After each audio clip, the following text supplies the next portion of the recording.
Why don't you kick us off with a little bit of background, kind of tell us, who you are, how did you get into to the VA world, and what do you guys do? So, a little bit about me. I'm married. I've got two girls that are 4 and 2 years old. So, in the thick of it on the family side, started my business Refined VA about 2 years ago.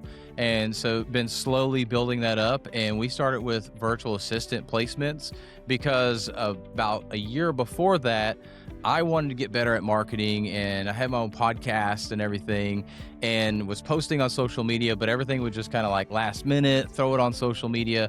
So I wanted to get better. And so I got some help finding my first virtual assistant, and that really saved me a lot of time.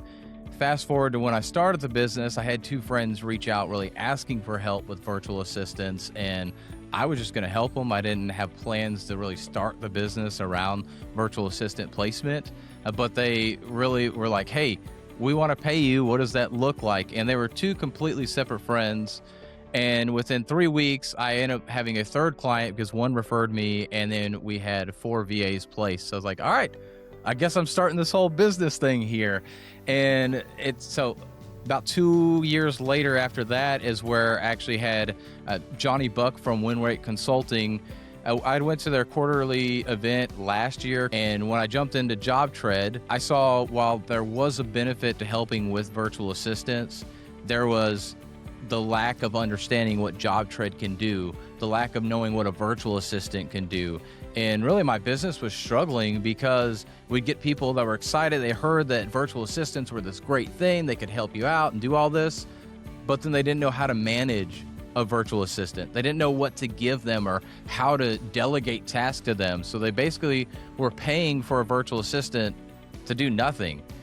And then also seeing JobTread, that people would get JobTread and they're kind of using it, but not using it to the full extent. And they just felt overwhelmed. I realized, you know what? I can fix contractors' problems and my problem at the same time in my business. And we can turn this around. And rather than placing a virtual assistant, we essentially help them on the back end, building out their JobTread and supporting. And so we've made that switch, and it's been pretty good so far. But in a nutshell, that's my story. Yeah, that's awesome, man. I love businesses that get built out of a needs basis. Like you see a real opportunity and you focus on solving that. Super, super awesome. Johnny's great. Win rate, they got a lot of good things going on there. And, Oh, yeah. I'll echo too that, like, I see a lot of opportunity, for businesses to leverage VAs, but they often, they don't know where to start. They don't, even how to find someone, is often the kind of the point where they can't even get off the starting block. So, Yeah. Can you talk a little bit more about, like, how do you help people, find the right VA? And Yeah, so from our perspective, what we do is sit down with a call with them, ask them, what are they doing on a daily basis? What are those things that they hate doing, things that they just miss doing half the time? Like for me, at one point, I was putting my podcast up on the website and I would forget to do it all the time. So I'm like, okay, that's one thing I miss doing. I want to do it. It wasn't necessarily a moneymaker, but I wanted to do it. And so that was the thing I could delegate to my virtual assistant. But we figure out, what do they not like to do that needs to get done? What things are they missing? And then what other little tasks are just eating up their time so they can, and if it's eating up their time, they can't focus on building the business. And so we can take those tasks and figure out, I like to try and lump them into something that makes sense. Like I wouldn't have somebody on sales calls who's also creating social media content, like two completely different things. Or somebody that's building out JobTread, but then they also have to be the person on camera or something like that. Two completely different roles. So we try and make sure that they're segmented into a certain thing, a group of tasks, but it's not like you're only a social media manager. And then based on that, we go out and then search for people that have that experience, and we try and match it with that person's industry. And then we have an interview with the clients and then place from there. And we support on the back end after that as well. But that's primarily how we do that. It's going to be important that, like, you can really devote the time to meeting with them, to giving them feedback, to making sure they have clear instructions. And if this isn't somebody you want to work with, then it probably isn't a good fit, right? Yeah. Yeah. Oh, you're exactly right. I mean, and we've gotten it wrong too. Like we've had people, we've done the test, we went in the interview, they did great, and then we get in, and we actually tried to hire an email marketer one time, and it was so funny after the fact, not during the time, but we did the interview. We thought the emails were like, they were pretty good. Obviously, she didn't know our business, but we thought they were pretty good. And then we get in, and we're like, all right, cool. Well, let's create a lead magnet, landing page, all that good stuff, and create the emails for it. Like let's do maybe like 5-step process. And then it's taking her forever, and we're like, what's going on? She's like, well, I'm confused. Like, why are you having me do the emails? Like I'm like, she's like, I've never done email marketing before. I'm like, wait, that's what you interviewed for. And like we thought we did a good job, so we still make mistakes all the time, but it's going to happen. But the biggest thing that I see most people, they think, and I think it's just portrayed, that virtual assistants are just the Band-Aid. They're going to fix it all. While no virtual assistant, I mean, you can't even get somebody in the States if most virtual assistants, we think like the Philippines or Latin America, stuff like that. How do you kind of evaluate like a VA versus when to use like an AI or a chat GPT or a Claude or something like that? Because like, I do think a lot of people seem to think that, AI is the end all be all answer, and we're going to automate ourselves and everything we're doing. And, like how would you describe kind of the quality of a VA's, estimate versus throwing something into chat GPT? Really, it comes down to the nuance of that. So if you're like very much just like a cookie cutter home builder or something, you probably could use AI because everything's basically going to be about the same. But if you're a custom remodeler or a custom home builder, you've got a lot of customization in there. And so you need that human touch. You can still leverage AI. I mean, all VAs are using AI. Everybody's using AI, but you can't rely on that. The big distinction, I would say, is if it's a very easily explained, or you can put in a certain amount of prompts and get an answer, or you're just looking for an idea but not a fully baked solution, that's where AI really comes in and helps out. A VA can kind of take that next step for you, and it depends on the VA. Some are very task oriented. I'd say kind of like AI, it's very much input in, input out. But you have other VAs that can really think for themselves, and they can really think through that process and think a lot bigger. But if you're really looking for somebody that's going to be that right-hand person, I would almost suggest somebody that's actually in-house. So really going against that VA model. I know it's a little bit beyond the question that you asked, but the VAs a lot of times, while they can be great, and we've got several on our teams that I've been able to build up and coach up to be where like, hey, I need this done, and they can figure it out. They can think about that little nuance that AI typically can't think about. Yeah, no, that makes sense.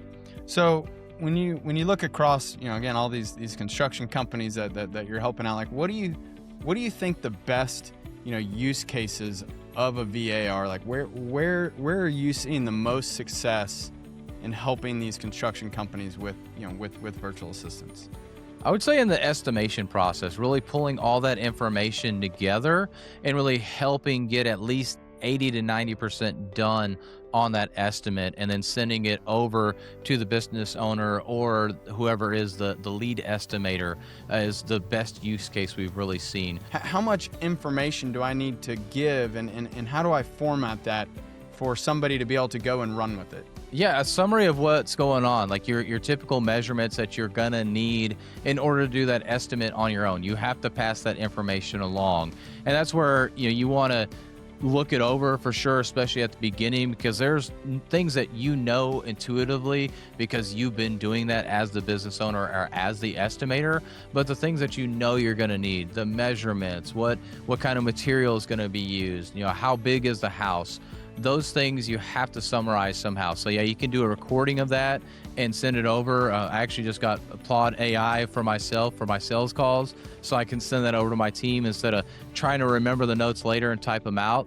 You can also actually just have the VA on the call with you as you're going out there, like just have your shirt pocket or whatever, and just have them there, being able to listen in on the conversation, and they can take notes if you really are like that terrible at taking notes, you could do that as well.